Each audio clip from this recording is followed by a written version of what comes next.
आप सबके बीच इतिहास विषय के साथ उपस्थित हूँ। सरस्वती ग्रुप ऑफ कॉलेजेस के इस डिजिटल प्लेटफॉर्म पर आप सभी का स्वागत है। आप सबके बीच मैं खिलजी वंश के बारे में इस वीडियो के माध्यम से हम सभी अध्ययन करेंगे।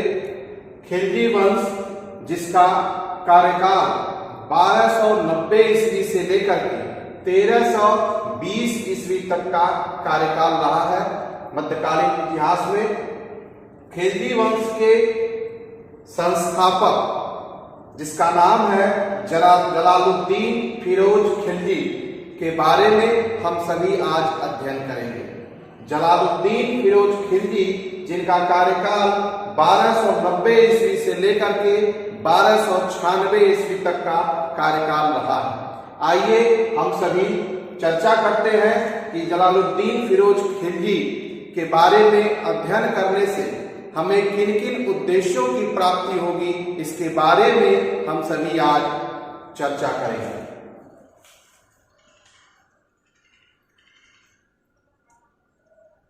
उद्देश्य, पहला पॉइंट है खिलजी वंश के संस्थापक के बारे में हम सभी आज अध्ययन करेंगे। दूसरा जो पॉइंट है जलालुद्दीन फिरोज खिलजी के बारे में हम सभी आज अध्ययन करेंगे। तो आइए हम सभी चर्चा करते हैं कि खिलजी वंश के संस्थापक जलालुद्दीन फिरोज खिलजी ने कैसे तख्त को पलट करके खिलजी वंश की नींव डाली, कैसे एक नया क्रांतिकारी परिवर्तन किया, इसके बारे में हम सभी आज अध्ययन करेंगे। जलालुद्दीन फिरोज खिलजी जिसका कार्यकाल 1290 ईस्वी से लेकर के 1296 ईस्वी तक का कार्यकाल रहा। इस पिक्चर के माध्यम से देखिए जलालुद्दीन फिरोज खिलजी का चित्र यहाँ पे दर्शाया गया है। आइए हम सभी चर्चा करते हैं। गुलाम वंश का महत्वपूर्ण शासक जिसका नाम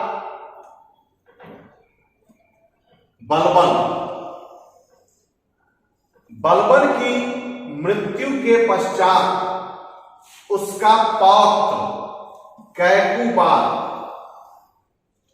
गुलाम वंश का उत्तराधिकारी हुआ, लेकिन उत्तराधिकारी होने के साथ साथ कैकूबाद के अंदर तमाम प्रकार की बुराइयां समाहित थी। जैसे वह व्यक्ति अत्यंत विलासी और कामुक व्यक्ति था, जिसका परिणाम यह हुआ संपूर्ण साम्राज्य में उथल पुथल की स्थिति होने लगी, अराजकता की स्थिति होने लगी, संघर्ष की स्थिति होने लगी। जब किसी भी साम्राज्य या किसी भी परिवार का मुखिया के अंदर तमाम प्रकार की बुराइयों का समावेश हो जाता है तो वह व्यवस्थाएं चरमरा जाती हैं, जिसका लाभ अन्य वर्ग के लोग उसका पूरा लाभ उठाते हैं। जिसका यही परिणाम हुआ कि गुलाम वंश में कैकूबाद के अंदर तमाम प्रकार के अवगुण के होने के नाते अन्य विद्रोही विरोधी इस गुलाम वंश पर अपना अतिक्रमण स्थापित करके एक छत्र राज स्थापित करने में अपनी महती भूमिका का निर्वहन कर रहे थे। आगे चल करके जिसका परिणाम हुआ कि संपूर्ण प्रशासन अराजकता से ग्रस्त हो गया और राज दरबार अमीरों की उच्च आकांक्षाओं एवं संघर्षों की गिरफ्त में आ गया, जिसका परिणाम हुआ कि हर तरफ अराजकता की स्थिति बनने लगी और सब लोग दिल्ली सल्तनत के तख्त पर बैठने की लालसा देखने लगे। ऐसे में अमीरों के एक गुट के नेता, ध्यान देने की जरूरत है यहाँ पर, अमीरों के एक गुट के नेता आरिज ए मुमालिक, या एक पद है, सैन्य पद है, आरिज ए मुमालिक, इसका नाम था मलिक फिरोज जलालुद्दीन ने मौके का लाभ उठाते हुए गुलाम वंश के अंतिम शासक कैकूबाद की हत्या करके दिल्ली सल्तनत की गद्दी पर स्वयं अधिकार कर लिया। इस प्रकार दिल्ली सल्तनत में गुलाम वंश का अंत हो गया और अंत होने के साथ ही साथ जलालुद्दीन फिरोज खिलजी ने एक ऐसे परिवर्तन का युग लाया, एक ऐसे क्रांतिकारी परिवर्तन का युग लाया जिसे इतिहास में हम खिलजी क्रांति के नाम से भी जानते हैं। एक बहुत बड़ा परिवर्तन हुआ और आपके परीक्षाओं में यह प्रश्न भी पूछा जा सकता है कि गुलाम वंश का अंतिम शासक कौन था। तो गुलाम वंश का अंतिम शासक कैकूबाद था, जिसकी हत्या करके जलालुद्दीन फिरोज खिलजी ने खिलजी क्रांति लाया, खिलजी परिवर्तन लाया, खिलजी वंश की स्थापना की। आगे चल करके जलालुद्दीन खिलजी एक निष्ठावान, निष्कपट, दयालु और उदार व्यक्ति का था। वह शाही सत्ता को दृढ़ता के साथ प्रयोग करने में असमर्थ रहा। क्यों? क्योंकि इसके पहले यानी कि कैकूबाद के पहले जब बलबन दिल्ली सल्तनत की गद्दी पर बैठा था तो उसने अपने राजत्व सिद्धांत के अंदर एक दृढ़ता प्रदान की थी दिल्ली सल्तनत के साम्राज्य में, जिसको कायम रखने में जलालुद्दीन फिरोज खिलजी असफल सिद्ध हुआ। और उस कठोरता के वातावरण में ही तमाम जितने भी अन्य सैनिक गतिविधि थी या अन्य कर्मचारी थे, अधीनस्थ कर्मचारी थे, उस कठोरता के वातावरण में अपने आप को ढाल लिए थे। लेकिन जब जलालुद्दीन फिरोज खिलजी दिल्ली सल्तनत की गद्दी पर बैठा तो वह इसको कायम न रख सका। बलबन की कठोर विचारधारा में पले यथार्थवादी राजनीतिज्ञ उसके भावुकता से प्रेरित कार्यों से निराश हुए। भावुकता क्यों आई? भावुकता आने के पीछे भी कारण था। जब जलालुद्दीन फिरोज खिलजी दिल्ली सल्तनत की गद्दी पर जब वह बैठा तो उसकी उम्र 70 वर्ष थी। तो 70 वर्ष की उम्र में अगर किसी व्यक्ति को किसी ऊंचे पद पर बैठाया जाए तो यह उम्र ही ऐसा है जिसके अंदर दयालुता, निष्ठावान की भावना या नैसर्गिक प्रक्रिया है वह आ जानी है। वही स्थिति जलालुद्दीन फिरोज खिलजी के साथ है। इसके साथ ही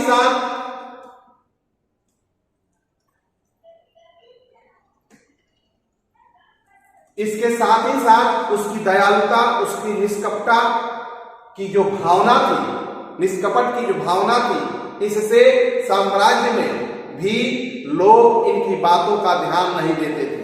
इनका धीरे धीरे विरोध होने लगा, जिसके कारण तमाम प्रकार के जलालुद्दीन फिरोज खिलजी के शासनकाल में विद्रोह की स्थिति बनने लगी और युद्ध का सिलसिला जारी रहा।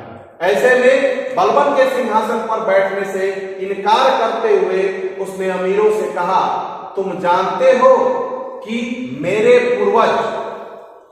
पूर्वजों में कोई भी शासक नहीं था जिसने राजत्व का अभिमान और गौरव मुझे विरासत में मिले। सुल्तान बलबन यहां बैठते थे और मैंने उनकी सेवा की है। उसने कहा, अपने अमीरों से कहा कि सुल्तान बलबन यहां बैठते थे और मैंने का मतलब क्या है? जलालुद्दीन फिरोज खिलजी, मैंने उनकी सेवा की है। उस शासक के भय और गौरव ने मेरे हृदय को अभी नहीं त्यागा। यह महल बलबन ने बनवाया था जब वह खान था और यह उसके पुत्रों व संबंधियों की संपत्ति है। यह बोलता है कि यह जो संपत्ति है वह मेरी नहीं है, बल्कि उसके पुत्रों और उसके सगे संबंधियों की यह संपत्ति है। यह विचारधारा, यह भावना जलालुद्दीन फिरोज खिलजी की रहती है। इस प्रकार की भावनाएं व्यक्त करने वाला, जैसा कि मैंने बताया कि 70 वर्षीय जलालुद्दीन उस युग के शासकों की नीति का पालन करने में पूर्णतः असफल रहा। उसका दुर्भाग्य यह रहा कि उसके सत्ता में आते ही विद्रोह और षड्यंत्रों का क्रम प्रारंभ हो गया। विद्रोहियों के प्रति उसकी दुर्बल नीति के पीछे कारण क्या था? उसकी उम्र। दुर्बल नीति अपनाई और कहा, मैं इस स्टेटमेंट को ध्यान से देखने की जरूरत है, सुनने की जरूरत है। उसने कहा, मैं एक वृद्ध मुसलमान हूं और मुसलमानों का रक्त बहाने की मेरी आदत नहीं। मैं एक वृद्ध मुसलमान हूं और मुसलमानों का रक्त बहाने की मेरी आदत नहीं। इस तरह अपनी विदेश नीति में भी उसने अत्यंत दुर्बलता का परिचय दिया। जलालुद्दीन की इसी दुर्बलता का लाभ उठा करके उसके दामाद व भतीजे, यहां ध्यान देने की जरूरत है कि उसकी इसी दुर्बलता का लाभ उठा करके उसका भतीजा, पहले भतीजा था और बाद में चल करके उसका दामाद यानी कि जलालुद्दीन फिरोज खिलजी की पुत्री के साथ इसका वैवाहिक संबंध भी स्थापित हो गया। तो इसकी दुर्बलता का लाभ उठा करके उसका दामाद और भतीजा अलाउद्दीन को बलपूर्वक सिंहासन हथियाने का उचित अवसर मिल गया। भिलसा, चंदेरी और देवगिरी के सफल अभियानों से यह वह अपार धन लेकर के आया और इस कोष और प्रशिक्षित सेना की सहायता से उसे अपनी योजना कार्यान्वित करने में कोई कठिनाई नहीं हुई। उसकी योजना क्या थी? जलालुद्दीन फिरोज खिलजी की हत्या करके दिल्ली सल्तनत की तख्त पर अपने आप को स्थापित करना। और वह भिलसा और चंदेरी और देवगिरी के सफल अभियानों में तमाम प्रकार के अतुल धन संपत्ति लेकर के आया था और इसके साथ साथ उसकी जो प्रशिक्षित सेना थी, इसके बदौलत उसने दिल्ली सल्तनत की गद्दी पर अपने आप को स्थापित करने में महत्वपूर्ण भूमिका का निर्वहन किया।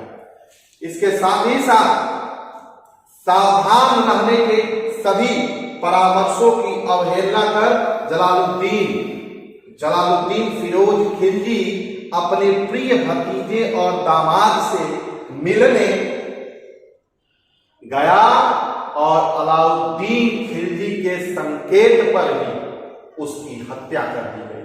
जैसे वो जाता है अलाउद्दीन खिलजी से गले मिलता है और वैसे ही इसकी हत्या कर दी जाती है। जलालुद्दीन फिरोज खिलजी की गर्दन काट दी जाती है और यह घृणित कृत्य 20 जुलाई सन 1296 ईस्वी को किया गया।